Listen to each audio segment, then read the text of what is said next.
Hello dear students, स्वागत है आप सबका एक बार फिर आपके अपने यूट्यूब चैनल एजुकेशन मंत्रा में विथ यूपी सर। ठीक है, जहां मिलता है आपको इंग्लिश का बेस्ट नॉलेज।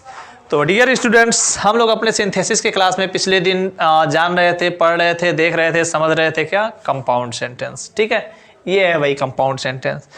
तो डियर स्टूडेंट्स, पिछले वाले क्लास में हम लोगों ने कंपाउंड सेंटेंस में पढ़ा था क्या कहते हैं, कोऑर्डिनेट कंजक्शन के बारे में। कंपाउंड सेंटेंस में हमने पढ़ा था क्या, कोऑर्डिनेट कंजक्शन। कोऑर्डिनेट कंजक्शन में मैंने आपको चार कंजक्शन बताया था। पहला मैंने कहा था, क्या कहा था, क्यूमुलेटिव। ठीक है, क्यूमुलेटिव कंजक्शन। ठीक, दूसरा मैंने कहा था एडवर्जेटिव कंजक्शन, एडवर्जेटिव कंजक्शन। तीसरा मैंने आपसे कहा अल्टरनेटिव कंजक्शन। फिर चौथा मैंने आपसे कहा था illative conjunction, illative conjunction. Okay, तो ये चीज़ें तो हम लोग पिछले क्लास में देख लिए थे, जान लिए थे, समझ लिए थे। इसमें कोई डाउट नहीं है, आप लोग इस क्लास को बहुत अच्छे से सीखे थे, बहुत अच्छे से समझे थे, कोई प्रॉब्लम नहीं थी। अब हमारे पास बचा क्या था, मैंने कहा था कि कंपाउंड सेंटेंस बनाने का हम लोग इसे रूल 1 मान सकते हैं कि कोऑर्डिनेट कंजक्शन का प्रयोग कर सकते हैं। कोऑर्डिनेट कंजक्शन का प्रयोग करके हम लोग कंपाउंड सेंटेंस बना सकते हैं। रूल 1 इसी को कह सकते हैं। अब हम बात करेंगे आज रूल सेकंड की। तो यहाँ पे हम कर देते हैं रूल सेकंड की बात। रूल सेकंड कहता है क्या, रिलेटिव प्रोनाउन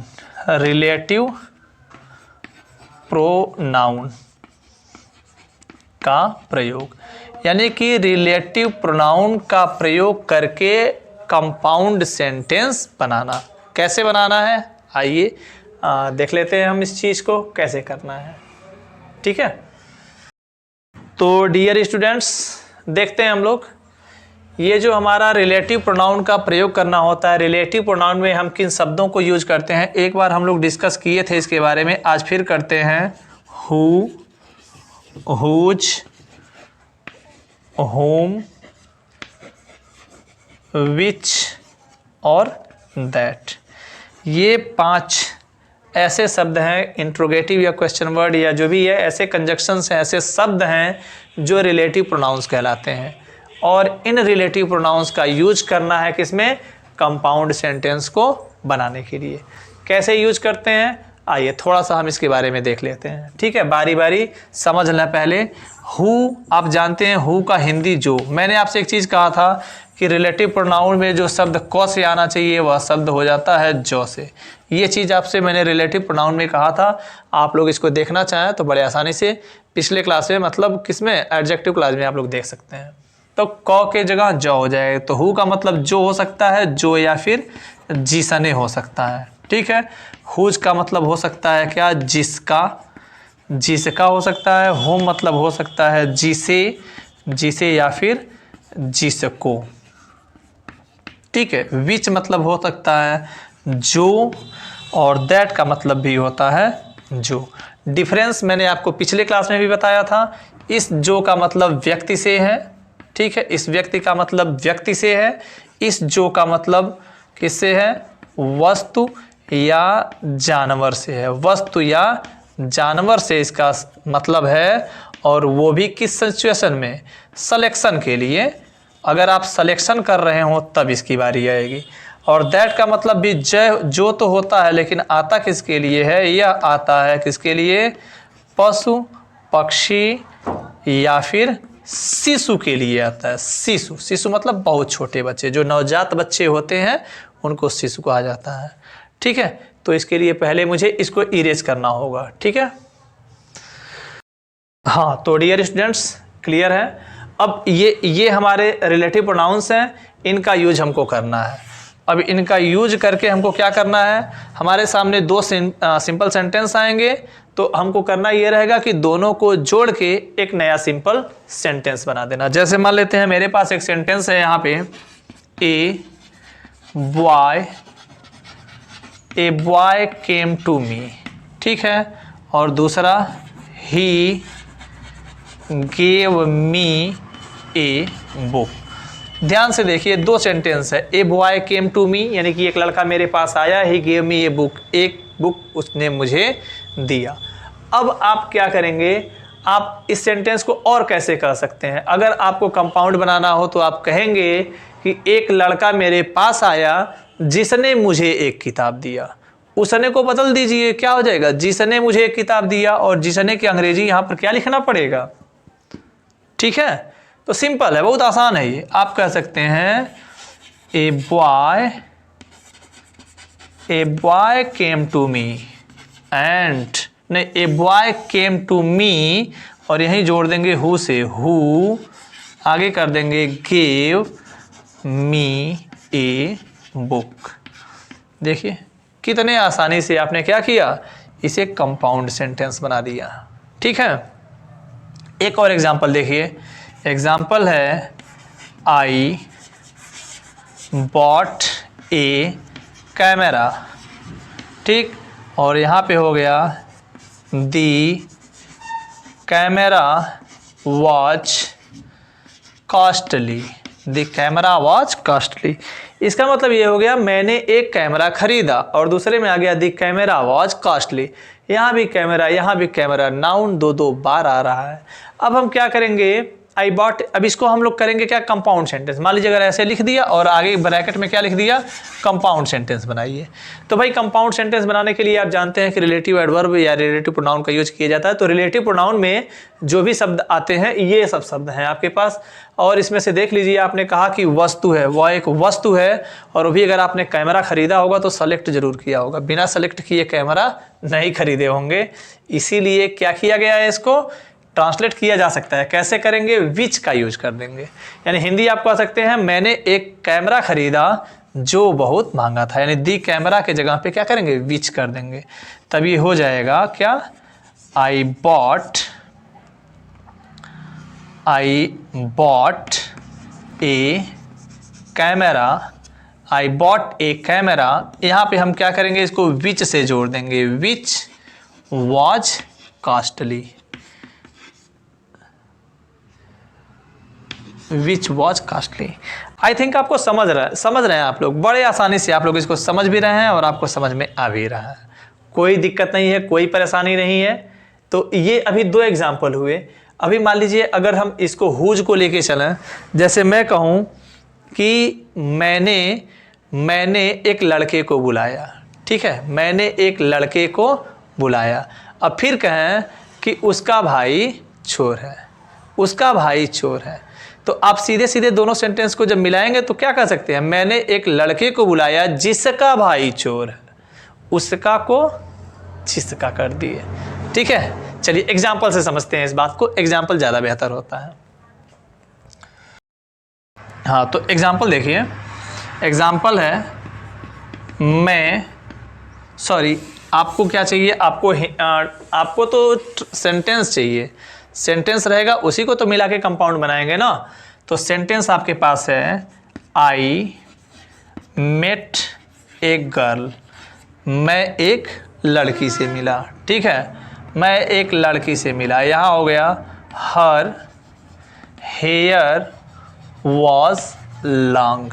थोड़ा सा ध्यान से समझिए, आई मेट ए गर्ल, मैं एक लड़की से मिला, हर हेयर वॉज लॉन्ग, उसके बाल लंबे थे।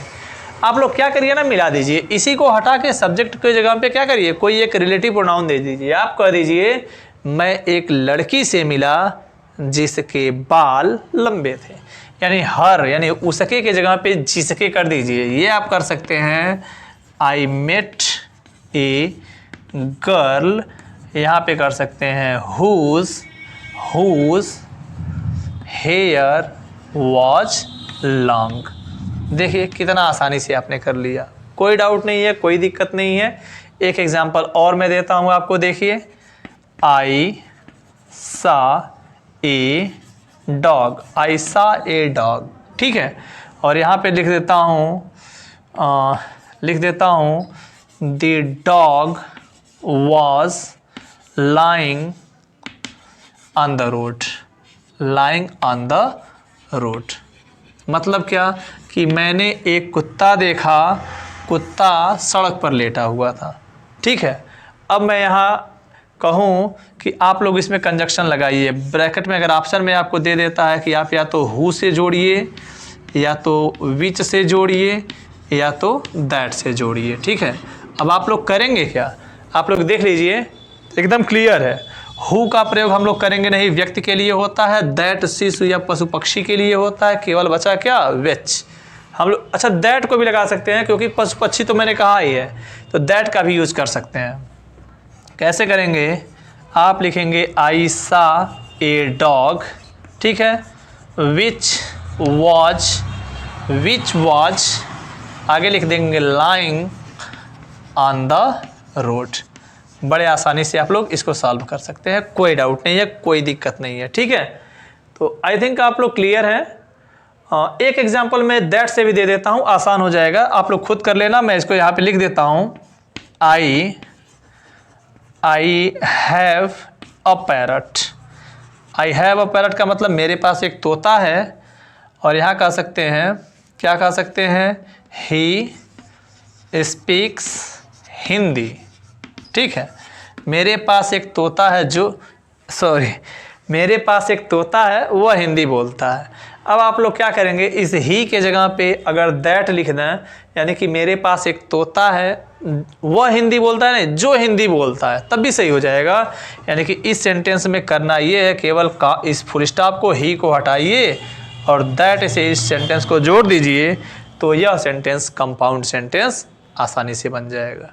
ठीक है, तो डियर स्टूडेंट्स, मुझे लगता है कि रिलेटिव प्रोनाउन ये टॉपिक आप लोग अच्छे से समझ गए हैं कि रिलेटिव प्रोनाउन का प्रयोग करके कंपाउंड सेंटेंस कैसे बनाया जाए। ठीक है, तो फिर अब हम लोग बढ़ते हैं अपने नेक्स्ट रूल की ओर, यानी कि नेक्स्ट टॉपिक की ओर, जो क्या है, रिलेटिव एडवर्ब। ठीक है, तो आइए फिर देखते हैं उसको। तो डियर स्टूडेंट्स, हम लोगों का अगला टॉपिक बनता है क्या, relative adverb. Relative adverb, relative adverb का प्रयोग, यानी कि रिलेटिव एडवर्ब का प्रयोग करके कंपाउंड सेंटेंस बनाना। रिलेटिव प्रोनाउन में हमारे पास शब्द कौन कौन से हैं, तो हमारे पास शब्द है वेयर, थोड़ा सा और किनारे में लिखता हूं, मेरे पास शब्द है क्या, वेयर, व्हेन, व्हाई और हाउ। ये 4 शब्द हैं हमारे पास, कौन से, रिलेटिव एडवर्ब के, रिलेटिव एडवर्ब के ये शब्द हैं। अब वेयर का मतलब होता है क्या, कहाँ, लेकिन हम लोग यूज करेंगे जहाँ। ठीक है, मैं इसमें भी बता दूं कि क बराबर जो होना चाहिए, इसमें भी वही चीज़ है। वेन का मतलब होता है कब, लेकिन हम लोग लिखेंगे जब।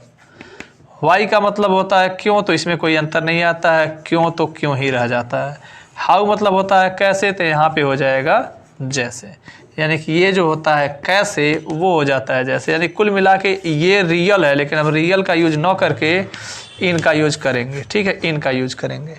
कैसे करेंगे, आइए देखते हैं। एग्जाम्पल देखिए, ज़्यादा समझ में आएगा। जैसे मान लीजिए मैं कहता हूँ this is a school. This is school का मतलब यह एक विद्यालय है, और दूसरा स्टेटमेंट हो जाएगा आई स्टडीड हियर। ठीक है, मैं यहाँ पढ़ता था। यह एक स्कूल है, मैं यहाँ पढ़ता था, तो आप सीधे सीधे कह सकते हैं कि यह वही स्कूल है जहाँ मैं पढ़ता था। बड़े आसानी से हो जाएगा। आप क्या कहेंगे, कहेंगे this is the school, this is the school, और जहाँ के लिए जोड़ देंगे where I studied, I studied. अब क्यों आप लोग वेयर का यूज किए हैं, तो पढ़ के समझ गए होंगे। आप लोग देखिए यहाँ पे लिखा है this is a school. School क्या है, एक प्लेस है। अगर एक प्लेस है तो प्लेस दिखाने के लिए हमारे पास क्या है, वेयर है। समय दिखाने के लिए व्हेन है। कारण दिखाने के लिए वाई है, और मैनर यानी तरीका दिखाने के लिए हाउ है। तो भाई जो सामने आएगा उसी से हम लोग जोड़ेंगे। ठीक है, तो अगला एग्जाम्पल हम लोग थोड़ा टाइम को लेके देख लेते हैं। मान लीजिए एग्जाम्पल है इट इज टाइम, यह समय है। यह क्या है, इट इज टाइम मतलब यह समय है। आगे कहता है यू शुड स्टडी, यानी कि तुम्हें क्या करना चाहिए, स्टडी करना चाहिए। तो हम लोग दोनों को मिला के कह सकते हैं कि यही समय है जब तुम्हें स्टडी करना चाहिए, यानी कह सकते हैं क्या, it is the time when, it is the time when माने जब, यानी यही समय है जब क्या करना चाहिए, यू शुड स्टडी, तुम्हें अध्ययन करना चाहिए।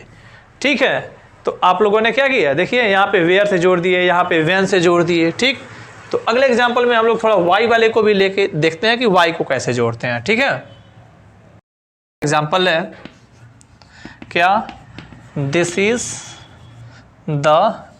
द रीजन, और यहाँ पे कर दिए क्या, सी फेल्ड, FAILED। ठीक है, see failed, this is the reason मतलब यही कारण है,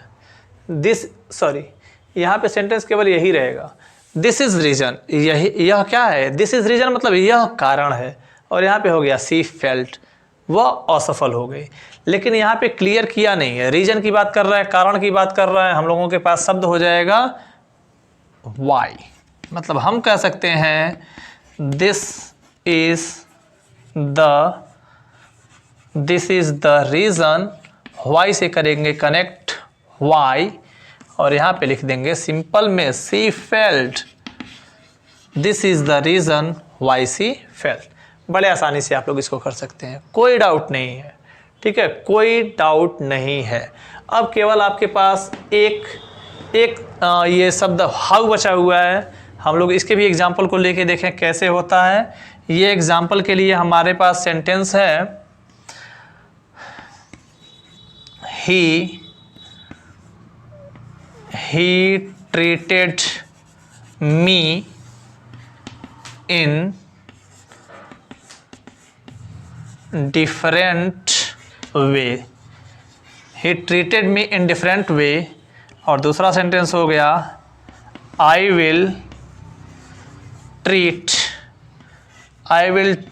him in the same way, अब इसको पहले मतलब को समझ लीजिए, सब क्लियर हो जाएगा। इसीलिए तो मैंने आपको ट्रांसलेशन पहले बता दिया है। ट्रांसलेशन अगर आपने पढ़ा है तो बड़े आसानी से कर लेंगे। ट्रांसलेशन में ये सारे टॉपिक्स फिनिश हो चुके हैं। He treated me in a different way, उसने मेरे साथ अलग तरीके से व्यवहार किया। I will treat him in the same way, उसी तरीका के व्यवहार मैं उसके साथ करूँगा। यानी कह सकते हैं कि जैसा उसने मेरे साथ व्यवहार किया मैं भी उसके साथ वैसा ही करूँगा, जैसा वैसा। ठीक है, आप कहेंगे I will treat him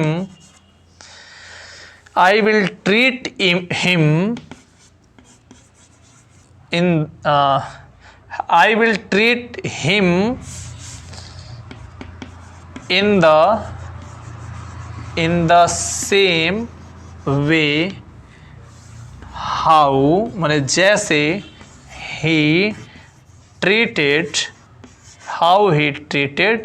me। ठीक है, मतलब देख लीजिए यह क्या है, मैनर है, तरीका है। जब तरीके की बात आती है तभी हम लोग हाउ का यूज करते हैं।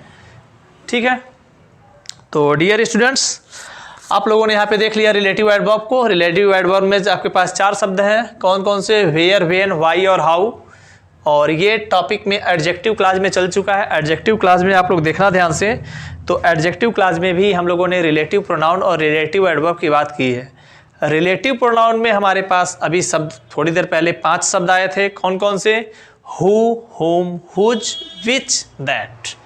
मैंने बताया आपको कौन किसके लिए आता है। और ये है रिलेटिव एडवर्ब। रिलेटिव एडवर्ब में आपके पास 4 शब्द हैं, वेयर स्थान दिखाता है, व्हेन टाइम दिखाता है, व्हाई कारण दिखाता है, और हाउ ये आपको मैनर यानी कि तरीका दिखाता है।